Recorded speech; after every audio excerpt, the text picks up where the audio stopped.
nato is dili lang siya message nga kung unsay buhaton nato. But in this message nga gihatag sa inahan sa kanunay panabang, this is a prayer nga atong pagasampiton o pagagamiton sa atong pag-apo sa aton nga Dios Samahan. It refers on us to become stronger. So, i-quote ko ang message and preach sa first reading ni Pastor Joel because today is naghana og mga sinyales. And yan po ang ginabigay sa atin ni Mother. Like for the cues nga karon na ang katapusang bang adlaw. So, ang mensahe nga gihatag karon sa atoa is dili na kung paano ta mag-umpisa, dili na kung asa na pud ta magsugod, dili kung unsa ang atong buhaton. But kung unsa dapat ang atong buhaton, there's a difference. Kay hindi naman ta katong bata nga ginaingon nato sa una nga nagakamang pa.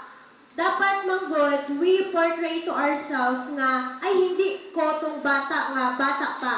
Kay gina-inject manggod nato sa atong kaagalingon nga ang atong spiritual gamay pa. Kay nga naman, if we inject that to ourselves or sa aton nga mindset nga ang atong pagtuo gamay pa sama sa liso or bag-o pa lang nagasibol ang atong pagtuo kay lisod sa kalibutan, then useless lang gali katong mga ginapanghatag ni Mother kung unsa ang buhaton sa atong pagkinabuhi. Daghan siya og mga message nga gihatag kung paano i-bloom katong pieces nga gihatag sa ato, katong seed sa yung paggawas na diri sa kalibutan is may ara na ta sang seed. That is the seed of our spiritual life. And that seed of the spiritual life, gamay gid na siya, gamay gid na siya. Hindi na siya mutubo hangtod dili na nato bunyagan. So karon sa katapusan nga adlaw, ang always naton gina-enjoy kay murag bag-o pa lang kita, which is not, hindi man ta bag-o. Ara kita diri kay Mother and balaan nato kung paano magpatubo o isa ka tanong. Kay sa mga message ni Mother subong, hindi naman kung paano nimo siya makilala, kundi kung paano ka na maging fighter. Soldier ka na dapat at this time. Kay ang religion, ang spiritual, ang belief, they're just there.